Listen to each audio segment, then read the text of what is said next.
going live already. And you are looking live at Sold Out MetLife Stadium, where today the 16-0 playoff bound New York Giants will be taking on the 0-16 Washington Commanders. Why Washington Commanders 0-16? Because they suck. Welcome to the Gridiron. Anybody out there at all that's going to spend a little bit of time with me this evening, I greatly appreciate it. Thank you. Or if anybody's going to spend any time at all watching the replay, this once again, thank you so much from the bottom of my heart. It means so much, man. Really, the support is wonderful. I could use all the support I can get, guys. Thank you. Going to try to go about 30 minutes. I shoot my mouth off for about 30 minutes. Anybody got anything to say, please feel free. Fire away, throw it in the chat box. I usually check on the chat box like every 5 or 10 minutes or so. So if I see something in there, I try to respond to it as fast as I can. So please feel free. Fire away, throw in the chat box. Plus, as I say all the time, it's me rambling on for like 30 minutes. You know, it's nice to talk to somebody. It's nice to talk to another Giant fan, right? So please feel free, fire away. Before I get started, if anybody wants to help support my channel out, it would mean the absolute world to me. In the description box below, the top link takes you to my membership page. Okay, I got 3 different membership levels. First one's called the Saquon. Second membership level is called the Lawrence Taylor, and the third one is called the Gridiron. Each one's got their own little perks to them. Okay, so if anybody wants to help support my channel out, it would mean so much. Thank you in advance. Thank you. If you are subscribed to my channel, thank you. If not, please go down below, hit the subscribe button, hit the bell icon. That way next time I go live or put a video out, you'll be notified. And it's free of charge. What do you got to lose, right? But if you are subscribed to my channel, I thank you. As I said, I can use all the support I can get, guys. So thank you. And then finally, in the description box below, there's 2 Facebook links. Okay. The top one takes you to my Facebook page. It's called the New York Giants Gridiron. And I say this in every video. My YouTube channel, my Facebook group, my Facebook page, which I'm going to go over in a minute, is all called basically the New York Giants Gridiron. And I say that's why it's like a moron like me. I can remember. Excuse me. It's not like what's my page called? My YouTube channel called the same as it's all called the same thing. Okay. What do we got? We have over 3,200 members in the group. Okay, it's doing very, very well. Usually,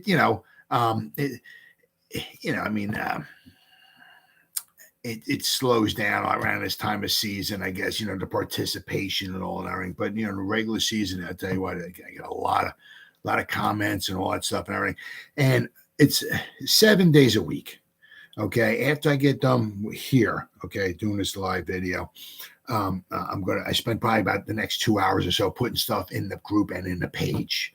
Okay, I try to get up to 10 things a day. Sometimes whether it's a post, a picture, a video, something making fun of the Cowboys or the Eagles. Those are my personal favorites. Okay, I try to get like 10 things a day if I can. Sometimes in this off season, if there's nothing going on, it's tough to get a lot of stuff in there. But I try, as much as I can every day.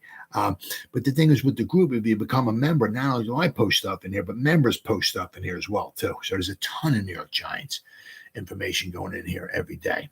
Okay. Then the second Facebook link, okay, takes you to my Facebook page. Okay, it's a page. It's called the New York Giants Gridiron. It's a page. I'm the administrator, so I'm the only one to post anything in here. Okay, what do we got here?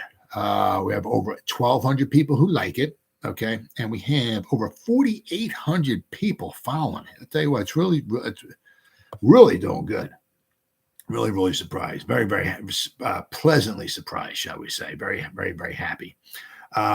This one's growing really, really well.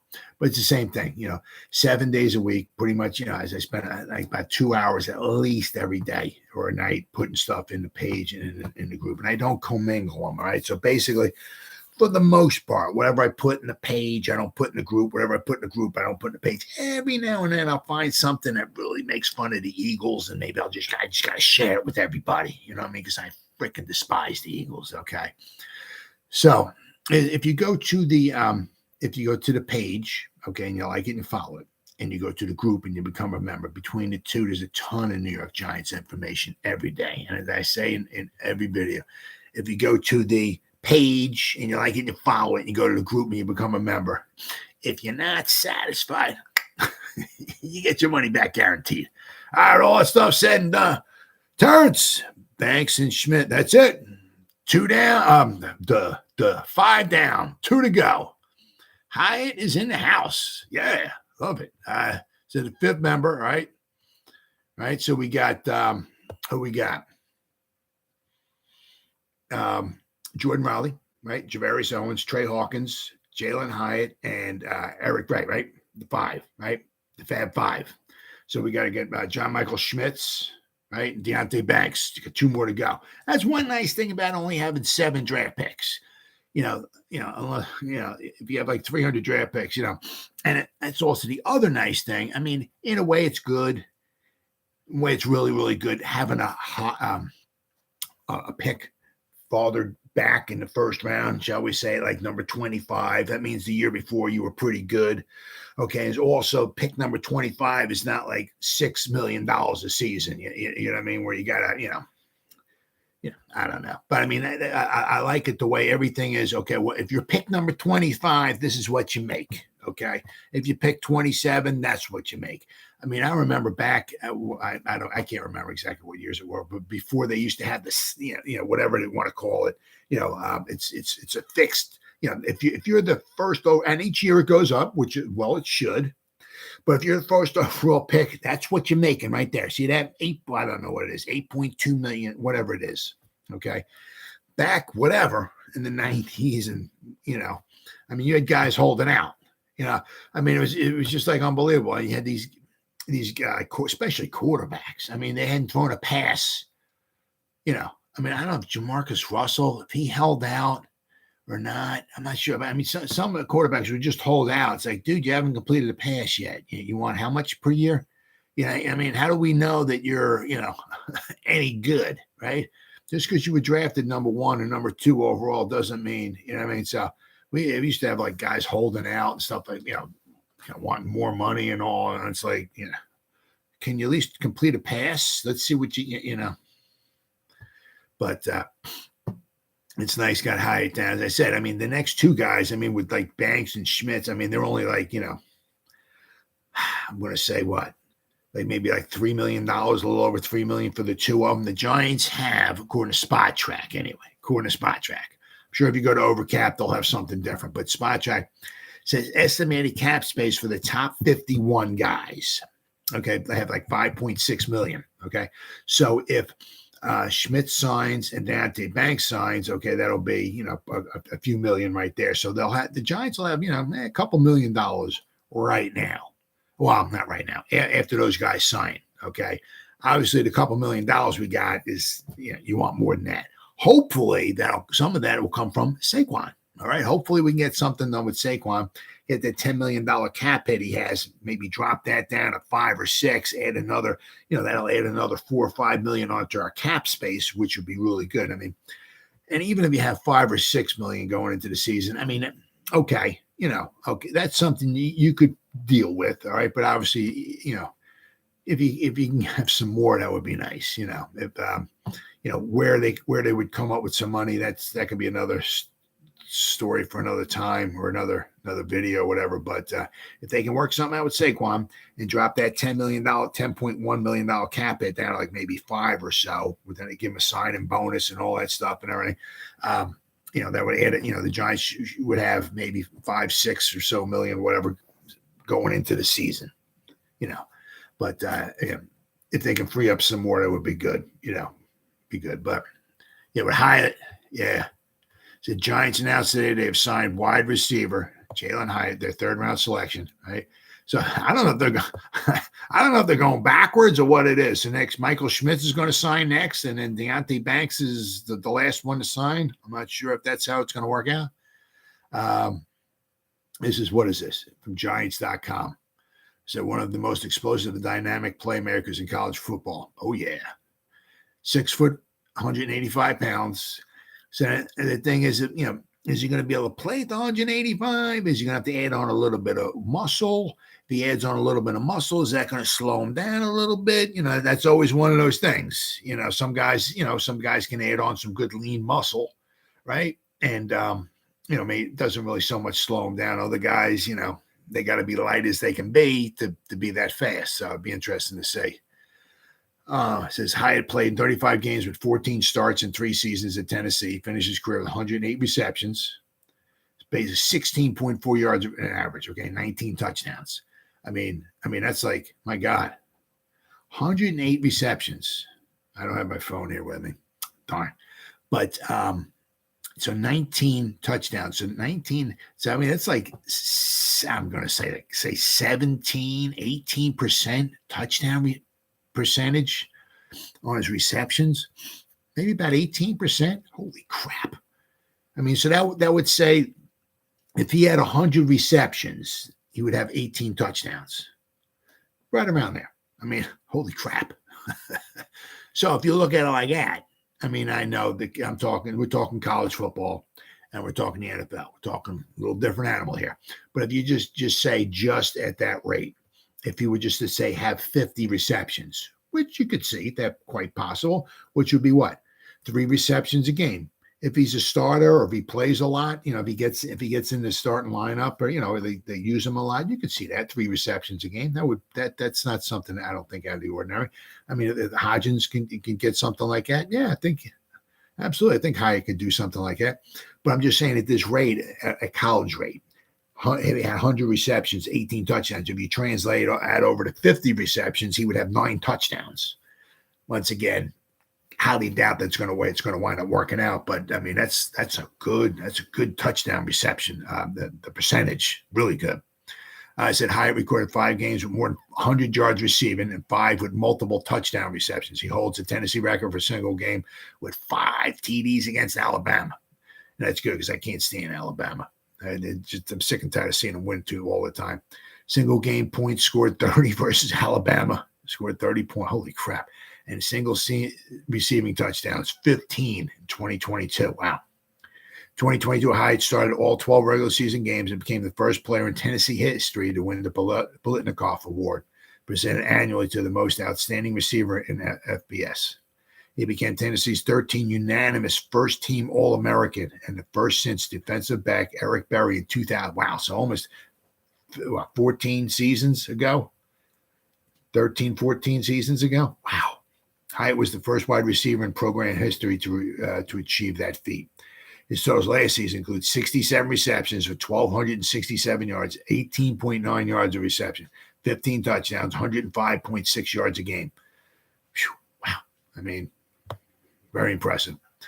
Giants have also signed, obviously, the 5th round, right? Eric Gray, okay. Trey Hawkins, right? Jordan Riley and Javarius Owens, right? So we got, all the guys in the back end, all right? It says the team's 2 unsigned draft choices, Deontay Banks is a cornerback. And John Michael Schmitz haven't signed yet. But we have the money. It's not like we got to free some money up or anything like that. So it's really, really good. We're getting everything, all these guys signed. So absolutely fantastic to see that happen. That's good. So we only got 2 guys left to go. Gotta love it. Then I seen this article. I was kind of like, I'm like, man, these guys are like, what was it? Is this fan-sided? Fan-sided, gmenhq.com. Fan-sided. It says here, 4 reasons the Giants and Brian Daboll can go 12-5 in 2023. Phew. Well, I like it too, but let's not get too carried away yet. Because I remember, sometimes drinking the Kool-Aid here. Because we started off, what the hell was it? Was it 1-7? Yeah. Right? 1-7. Yeah. In Judge's first season, we started off 1-7. It's like, oh my God. Oh my God. It's like, we had Shermer, okay, and then we bring in Judge, and it's like, after the first day, we're 1-7. And it's like, oh my God. It's like we got even worse. I didn't think that was possible. We're 1-7, you always got to give it time, for the coaching staff and all to get their own guys and this, that, and the other thing, So I'm like, oh my God, it was just unbelievable. You go from McAdoo to Shermer to that, we bring in Judge and we're 1-7. It's like, are you freaking kidding me? I'm like, oh my God, he chose this. This guy, holy cow. But then remember the last 8 games, we started 5. We finished 5-3. So that's when we obviously missed the playoffs, because that's when Peterson put his 37-string quarterback in there, just so I guess the Eagles could lose. I don't know, maybe screw the Giants over, or maybe screw the Giants over and they could get a better draft pick. I'm not exactly sure how that went, but Peterson got fired, so good, because he deserved it. And and then of course, so the Eagles, tough to win when you have the 312-string quarterback in there playing the Commanders. So the Commanders won, I think, what were they? They were we were 6-10. They went up 7-9, I think it was. But if the Commanders would have lost that game, the Giants would have won. At somehow at 6-10, the Giants would have won the division at 6-10. But anyway, remember the Giants finished 5-3. So when 2021 rolled around, we started 1-7. But I tell you what, this Judge is selling now. This Judge seems to have his act on pretty good. I tell you, even we got Patrick Graham calling the defense. Judge, I don't know. He's looking, even the Clapper. We were scoring some points, not a ton, but we were winning some games. We're 5-3. I don't know. Maybe 2021 we might have a winning record. 17 games? Maybe 9-8, 10-7. Because we finished 5-3. Right? It's not how you start. It's how you finish. We finished 5-3. So 5-3, maybe, maybe 10-7. I can see that, right? Oh my God. But you can also get a little better feeling with Shane and Dable and the coaching staff, and Kafka, and Wink Martindale. I can't say Wink Martindale is that much more of a phenomenal defensive head coach than Patrick Graham was. But I do like Wink's. I like the pressure, okay, that he sends. I'll take Kafka any day over. Oh my God, the Mr. Garrett. Oh my, Jason Garrett. I mean, But you get a feeling that we're heading in the right direction. Now, this article says 4 reasons the Giants can go 12-5. It says on Thursday night, the official schedule for the Giants came out, and the predictions for the season have already started. Last year, the Giants shocked the entire football when they rebounded from a 4-13 season to go 9-7-1, and they made the playoffs. Most had expected the Giants to win about 5 or 6 games in 2022. Yeah, that's about right. I think I picked them to win 7, maybe something like that, 7 or 8. I think somewhere around there. It might have been 7. Let's see. The Giants started out 6-2 before the bye week, and we're at 9-6-1 when they clinched the playoff spot. Okay. So it said this article here has got 4 reasons the Giants can go. Unlike last year when the Giants started out the season with 1 Monday night game, a Thanksgiving game, and a London game, and eventually being flexed into a Sunday night football game in late December, the Giants are given 6 primetime games. 5 if you don't. Oh, yeah, you know what I'm saying? It's a prime time, but I mean, I think the Christmas Day game, I don't think that's I don't know if that's not a late game. I don't think it is. I think it's a earlier game. I think it is, but I guess because it's Christmas, it's like a prime time game. I guess it being Christmas. I guess, but I mean, because it's not. I don't think it's a late time game, but I guess because it's Christmas. It says, well, one of the reasons why, and which is huge, okay, is they learned to finish and win football games, which they did. I mean, how many? They won a ton of close football games. One of the things the Giants learned how to do in 2022 is win, which is huge. Because in the past, a lot of times, if you're losing and you're used to losing, all you're thinking about is like, because at the end of the game, if you're losing, you're like, yeah, okay, yeah, we're going to lose because we always lose. But then if you want to choking and giving up leads and stuff like that, that's another one of the things that, even at the end of the game, when you're up by like 4 points, you're like, yeah, I wonder how we're going to lose this game, So a lot of it's a mindset. It's huge. It's a mindset. Okay. When they were able to knock off the Tennessee Titans in week 1 and start off 1-0, it gave the Giants the jolt in the arm that they needed. Then they were able to hold off the Carolina Panthers as well. the real jolt and springboard, which was huge, the Giants season when they knocked off the Packers in London. That was the moment when the entire football world knew that the Giants were back from the NFL basement in consecutive weeks, which, my God, yeah. We played some exciting football there, I'll tell you what.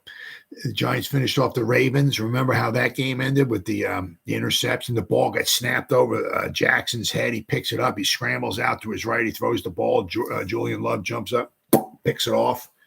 Man, what an exciting game that was. And then the Jaguars, they got down to like the 1 yard line. We held them out of the end zone. The clock ran out. My God. Phew. But the thing was, we beat the Ravens and the Jaguars, both playoff teams, and they pushed our record went to 6-1. The most important games that tested the Giants' mental toughness was the Sunday Night Football game win over the Commanders, propelled them back to number 6. Because basically that was like whoever won that game had the heads up in the playoff race, right? And that was a huge game, huge win for the Giants. Also now because it was Commanders put them back in the play, but it was Sunday night too. I mean, the Giants don't do well on Sunday and Monday nights. It just, let's see. And of course, then that playoff victory over the Vikings, right? Another close game, we wound up winning. This confidence to win and learning how to finish teams off came with Brian Daboll, and it will continue under the NFL's current coach of the year. There's a new culture for the Giants right now. The league needs to understand this. Yeah, so. All right, we got here. Reason number 3, the improvements with stability on offense. One of the setbacks that Daniel Jones had early in his career was having to learn a new offense with different coaches and coordinators. Oh, my God, yeah. I mean, because if you go, I'm saying, because if you go back to his time at, at Duke, he had like Duke, and then he had Shermer, then he had, Jason Garrett, and then he had Kafka and Daboll. He's like almost every year he had like a different offense. He had 2 with the clapper. Okay, but it's tough. I mean, every year he had like a new center, new system he had to learn, right? I mean, it's tough, right? Under Daboll and returning offensive coordinator Mike Kafka, the Giants are building some stability and continuity with the offense. While Jones only threw for 15 touchdowns, Danny Dimes had enough success to earn a $160 million contract. Oh, yeah. And Darren Waller, who, and when healthy, can produce a 1,000-yard season. Oh, yeah. Paris Campbell, who is yet to even show his true potential. Oh, yeah. Let's not forget about Paris Campbell. Fast. Okay. Let's not forget about that guy. Okay. And Jalen Hyatt, who once torched Alabama for over 200 yards and 5 touchdown catches. All right. And the offense is slowly showing even more promise than it did from last year. And let's also not forget, I'd be shocked if Saquon didn't sign. At least the franchise tag, at least, right? I'd be shocked if he didn't want to play him for the Giants. So don't forget about him, right? Oh, but they got this in the article. Plus, once Saquon returns from the contract situation, the Giants putting a beast in the middle of the offensive line, Michael Schmitz, the Giants' offense suddenly looks like it will be one that has to be feared in 2023, and will certainly help them come out on top of close contests. Yeah, I mean, because also, I mean, it's like a lot of times in the past, if your offense wasn't doing good, maybe if you got a lead, you kind of like, okay, well, hopefully the defense can, hopefully the defense can hold on, right? 4:30. Oh, 4:30. Okay. All right. Yeah. So it wasn't a late game, but okay. But I guess because it's Christmas, I guess they consider it a prime time game, I guess. Right. But I mean, you figure like last year, had the the defense had to do it against the Ravens, right? Julian Love picked the pass off, right? Against Jacksonville, they just held them out of the end zone, right? Against the Commanders in the Sunday night game, the defense had to do it there. Kayvon, right? Had the quadfecta there, whatever, the sack, the strip, the recovery, the touchdown, right? But then at the end of the game, right? We're up by 8, 20-12. I forgot. I can't remember. It was Holmes. It was a Flood. I can't remember who it was. It was all over. He was like, basically gang raping the receiver in the end zone, and the refs didn't want to call fire. I don't know. I would have called the flag, and I'm a Giant fan, okay? But it is what it is, right? But, I mean, the defense had to hold on there, but I mean, it's nice to know that the defense doesn't have to, it's like, if the defense gives up a couple scores, we have the capability of coming back, kind of like what we did in Tennessee, because we fell behind, right? And then, then we slowly came back in the second half, and we wound up, we got that touchdown, and Dable went over to, he went for 2, and he went over to the defensive players like, we're going for 2, right? We're good with that. I don't. So he said, well, I don't know if all of them said it, or one guy said, F yeah. Yeah. So, but I mean, it's good to know that the offense is, has the capabilities. Okay. Even without a number 1 wide receiver.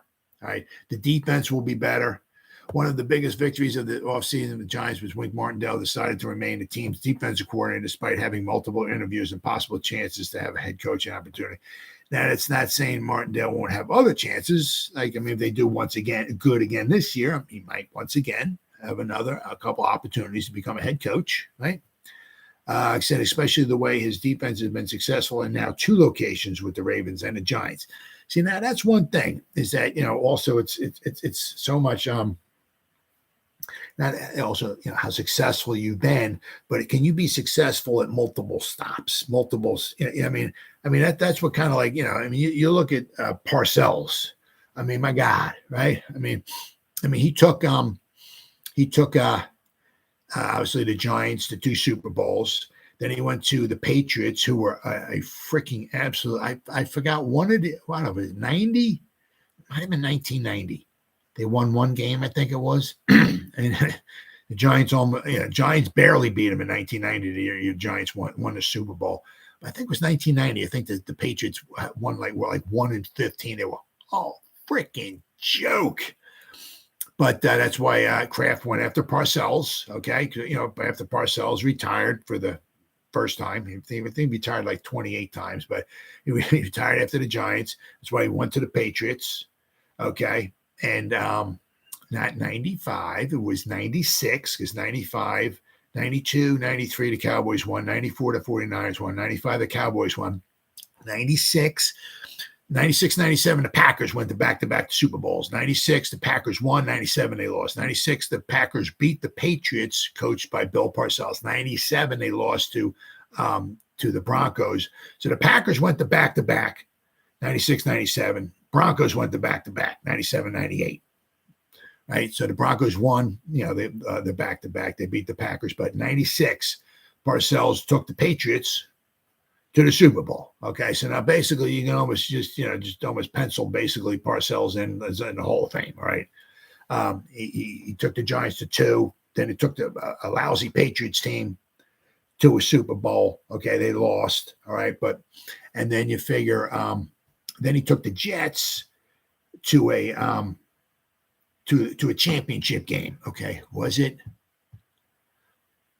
I think it was. It was in 98, 96, 97. Yeah, 98. I think he took the Jets. Right, he started coaching the Jets, who were oh my God, that one of those seasons. I think they had a couple wins one year.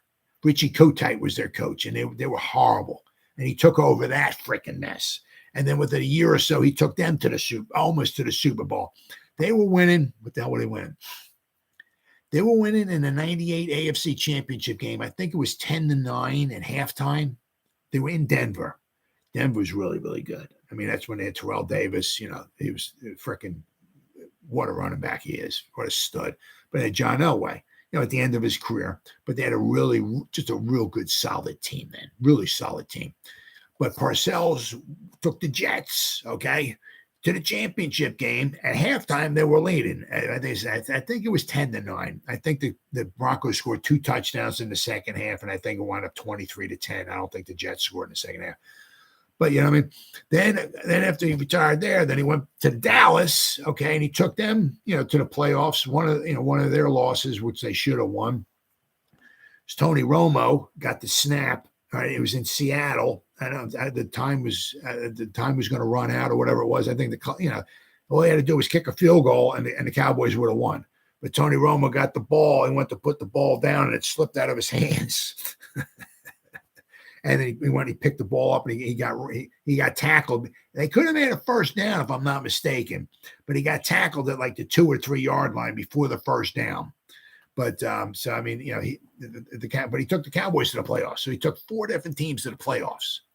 He took 3 different teams to championship games. He took 2 different teams to Super Bowls. Okay, so that's the same thing. Like I'm going way off track here, but with Wink Martindale. Okay, if you can have success at multiple spots. Okay, that says volumes for you. Because I mean, obviously, if you have success at one place, certainly doesn't mean you're a bad coach. But I mean, can you do it? With multiple different players at different, different teams and all of that, right? Wink has. So I mean, the Giants continue to have success. There's a good chance somewhere along the line Wink will get himself a defensive head coaching job. But that's for another time. But with the Giants' defense being better, okay, one of his improvements will obviously be the continued success of Dexter Lawrence, who was rewarded, his contract under Martindale. Lawrence elevated his game from good to elite, but they also put him at the nose tackle, right above right by the center. Okay, that seemed to change everything for him. Okay, and also we had the Godfather, Andre Patterson, right in there. I'm sure he had a little help in that as well too. Okay, Kayvon Thibodeau. Right, first round pick from last year, and free agent Bobby Okereke. Okay, and then let's not forget Ashawn Robinson, Nunez Roches, or Nacho, right? So Okereke. So we should be stronger up the middle. We got DeAndre Banks. So now we got 2 cornerbacks. Okay, the secondary expected to be much better after drafting Deontay Banks in the first round, a corner who can go step for step with any wide receiver and should succeed playing alongside Adoree Jackson, even if this is the only season he is, because Adoree Jackson may not be back next season. Martindale's defense brings a lot of pressure and forces opposing offenses to make mistakes and create turnovers. With the young core of players on defense who will thrive in the scheme that Martindale coaches with Dable's winning attitude, the Giants' defense can only get better. So let's not forget, we're going to be getting rid of Adoree Jackson. We're going to need another cornerback next season. Now we can certainly do that in free agency as well. But we can also do it in a draft. But then we have the last reason the Giants says here the Giants can go 12-5 is protecting the MetLife Stadium field. Interesting. Most good teams play well at home. A year ago, the Giants were no different, as they were 5-3-1. When playing at MetLife Stadium. Take away that one tie against the Commanders, and the Giants really should have won 6 games in their building. Yeah. Being a winning team at home is a trait of a team who can get to the playoffs and in 2023. But see, another thing his article is not talking about is you need to win in your own division. And that's something the Giants aren't doing. They need to change that up. They want to go 12-5. They can't go 1-4-1 in their own division again. Okay. Let's see. In early prediction, I had the Giants going 7-1 at home. Oh my God, 7-1 at home. Yeah. Wow. Okay. All right. Whoever wrote this article has the Giants going 7-1 at home. Several of the wins predicted for the Giants to win at home will be late in the season. The Giants should be good enough to beat the New England Patriots, Green Bay Packers, the national TV, the Rams, and even against the business. Wow. He has them even beating the Eagles at home, too. Well, last year showed that the Giants could win some tough games on the road. It also proved that they could protect their own home turf. And it should be a lot more the same in a potential 12-5 season. Well, 12-5. That would be a hell of a turnaround.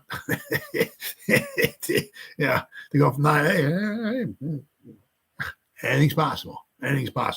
But winning at home is huge. Absolutely. But also, you just can't say, well, let's see. Well, we'll beat the Commanders twice. Probably going to lose to the Eagles twice. Yeah, maybe we can beat the Cow. I don't know. You're not winning a division or going far in the playoffs. I think I said in the other my video maybe a couple nights ago, whatever. if you can't beat the Cowboys and the Eagles, I mean, how are you supposed to not obviously win the division, but how are you supposed to go to a Super Bowl? Because if you can, right? Because if somehow you wind up third in the division again, you make the playoffs. You got the Eagles above you, you got the Cowboys above you. If you can't beat them, and then let's not forget there's other good teams out there as well. So like the 49ers, that's a pretty good team. So if you got 3 or 4 teams out there who you can't beat, how are you supposed to get to a Super Bowl? All right, they're not all just going to beat each other in the playoffs, and you just walk. You know what I mean? So, I mean, winning at home is home field advantage. I mean, it's like with the Cowboys, they just like walk in. It's like that's like a home away from home for them, right? I mean, we're on the road. We're in Jersey, baby. We got to win. I mean, half the stands are filled with Cowboy fans, right? So, I mean, you got to make it like a house of horrors. You got to make teams don't want to come in there. Right? Whether it's a good defense or whether you're putting up a boatload of points on, or whatever it is, you got to make sure you want it to be kind of like a house of horror for other teams. So, but winning on your home turf is huge. Absolutely, absolutely huge. Now, I seen also the Giants were considered giving the NFL considered giving the Giants a 7th primetime game. I mean, holy cow! It says the Giants will play 6 on national television this season. I almost got pegged for a 7th. But that's the thing, is that they say, once you start getting good, people want to see you. Okay. Now, the Giants, were good last year. They're adding more pieces to the puzzle, right? And it's just, we're not Carolina. This is New York.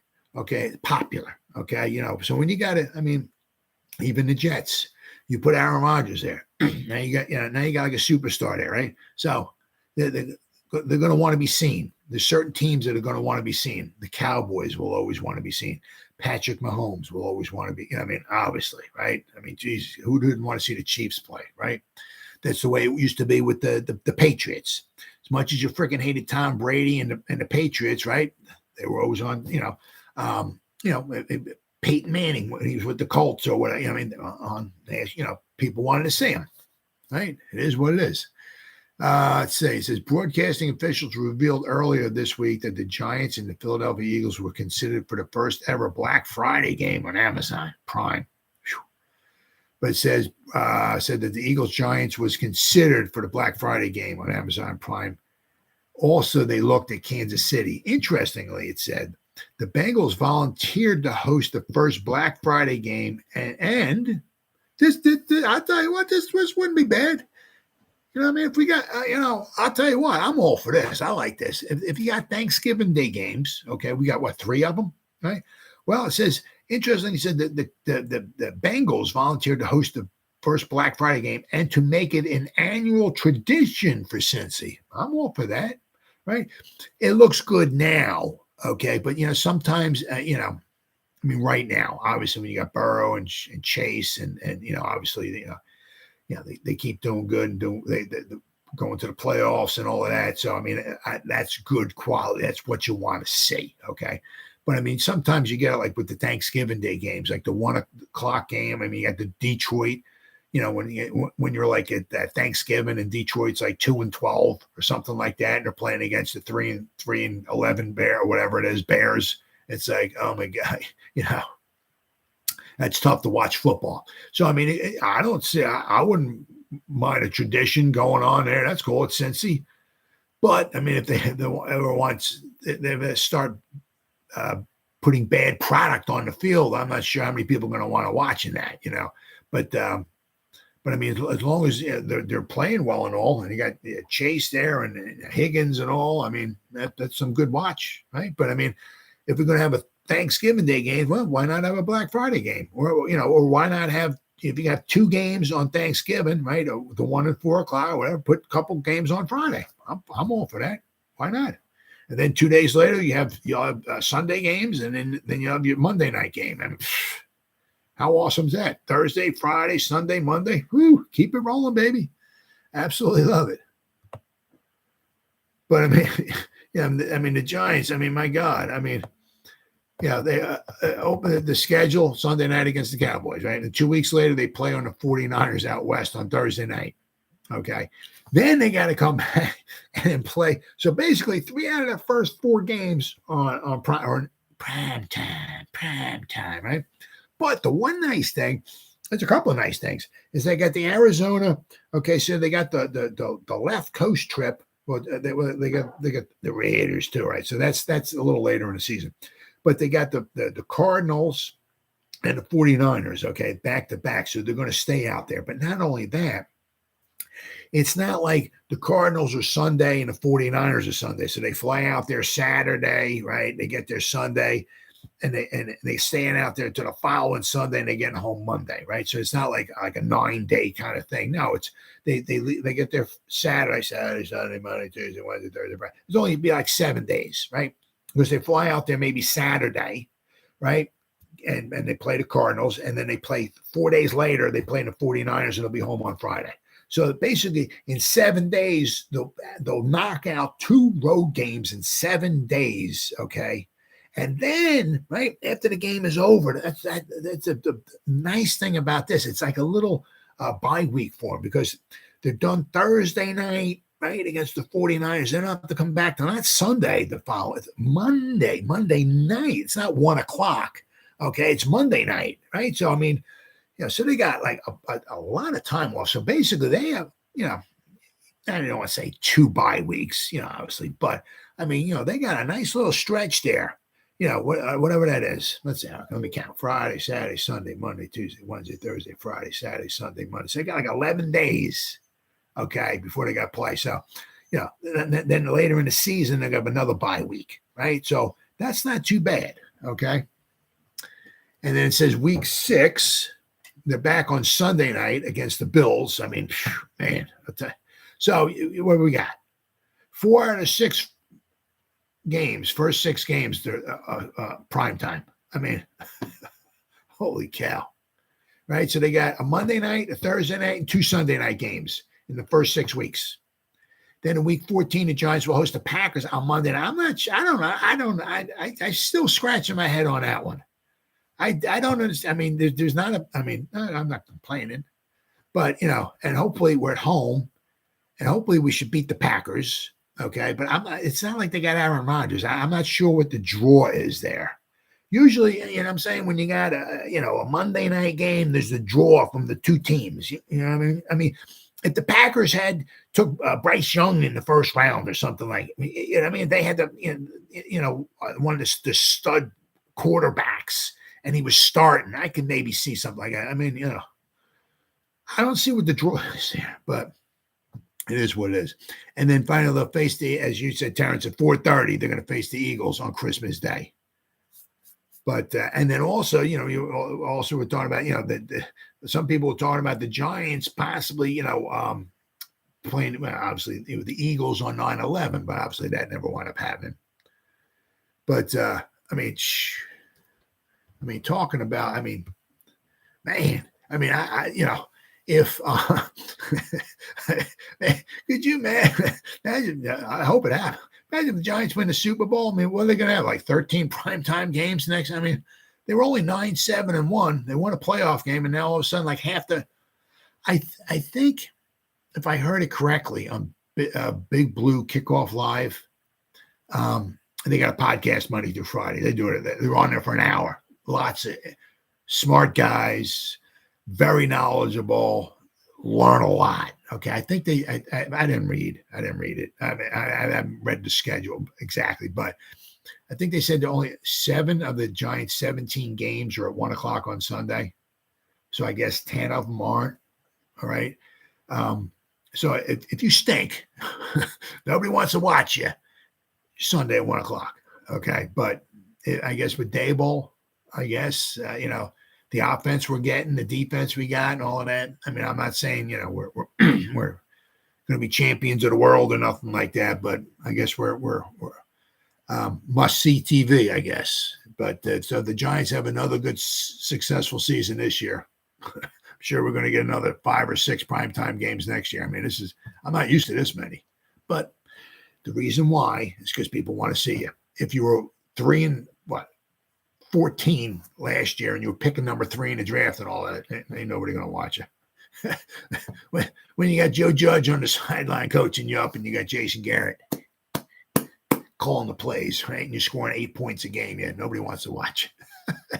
So having all those primetime games, sometimes you can look at it maybe a little annoying or whatever, especially if you're used to watching the Giants on Sunday, but that means that you're doing good and people want to watch you. All right, guys, it's been 45. Let me shoot my mouth off. Terrence, as always, buddy, good talking to you, pal. Thanks for your comments. I greatly appreciate it. So anybody, whoever spent any time at all watching me live here, I greatly appreciate it. Thank you, thank you, thank you. Or if anybody spends any time at all watching a replay of this, once again, thank you so much from the bottom of my heart. I greatly appreciate it. And as always, you guys stay safe out there and go Giants. Woo! Oh, yeah. Give